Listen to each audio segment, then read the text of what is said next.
بسم الله الرحمن الرحيم.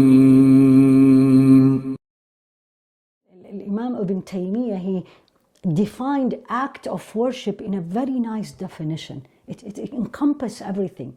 He said, the act of worship, al-ibadah, act of worship, is basically everything Allah loves and is pleased with, from sayings and doings, external and internal.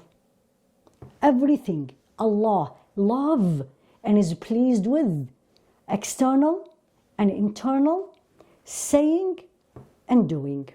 That's all ibadah, that's all act of worship. فَاسْتَبِقُوا الْخَيْرَاتِ. Compete. We all compete with dunya.